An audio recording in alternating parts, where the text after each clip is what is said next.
Dumanak ng pansin ng buong boxing community sa General Santos City kung saan nagtagisan ng dalawang veteranong boksingero na sina Vince the Ring Girl Hunter Paras, isang Pilipinong may karanasang sumabak sa world title at ang Thai Southpaw na si Sarawut Tawerncam, isang dating world title challenger din. Parehong nabigay ng diin sa timbang. Tumimbang sila ng 114.7 pounds at parehong puspo sa determinasyon bilang pangunahing palaban sa International Boxing Federation Pan-Pacific Super Flyweight Division. Narito naman ang mga backgrounds ng dalawa. Bago ang laban, itong si Vince Paras ay meron siyang professional na record na 23 wins, 3 losses at 1 draw at meron siyang 17 knockouts.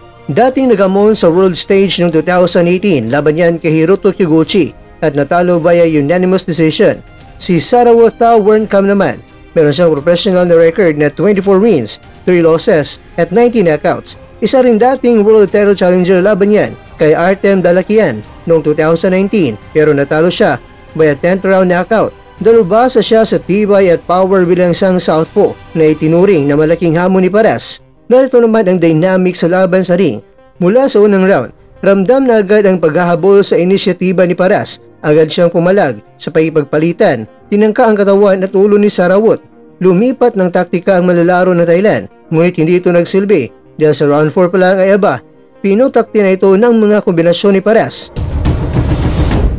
Ang climactic touchdown sa round 4, sa ika-4 na round, isang malalim na body shot ang yumanig kay Tawerncam na sinundan ng sunod-sunod na headshots ni Paras, kaya ang Thai Southpaw ay talagang nalilito na at ang Thai Southpaw ay parang naglalakad na lasing dahil parang paurong.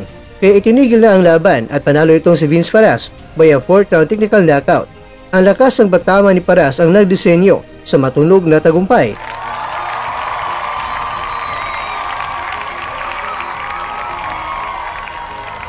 Narito naman ang kahalagahan ng tagumpay.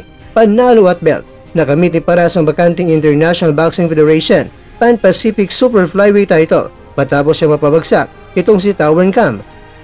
Ang pagtaas ng ranggo na sa stand ng knockout lalo pang tumibay ang posisyon niya bilang isa sa mga nungunang contender para sa isang tunay na world title shot at syempre, inspirasyon para sa mga Pilipino.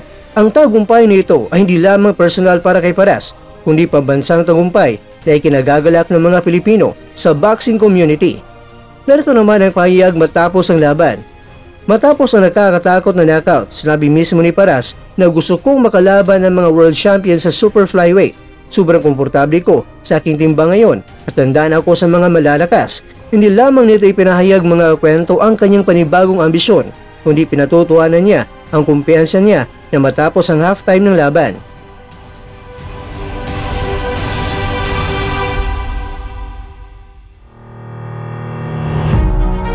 Mga kakwento, ang laban ni Vince Paras at Sarawut Tawerncam ay nagsilbing watershed moment para sa 25 anyos na Pilipino.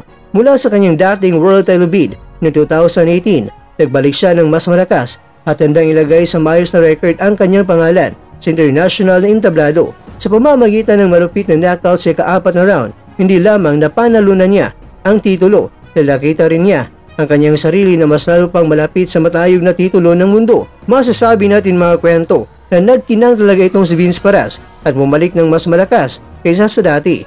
Ngayon, nakilala siya bilang isang seryosong banta sa IBF Super Flyweight Division at patuloy ang kanyang landas patungo sa pangarap ng World Championship.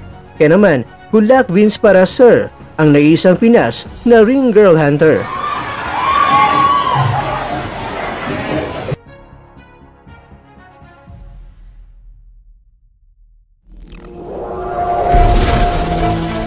At dyan, nagtatapos ang ating kwento.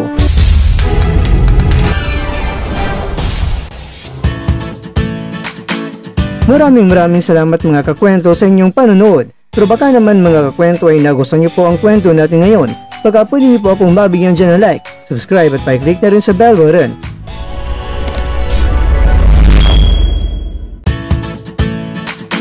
Pero bago tayo tatapos mga kwento, syempre, shoutout po muna tayo dyan sa ating mga kakwento. Kaya kwentong 1D 3D Older, kaya kwentong Orlan Chua, kaya kwentong Freddy Banda. At ikaw kwentong nanonood ngayon, shoutout sa'yo dyan. Bueno, hanggang dito na po muna ang ating kwentuhan at abangan na po ating susunod na video.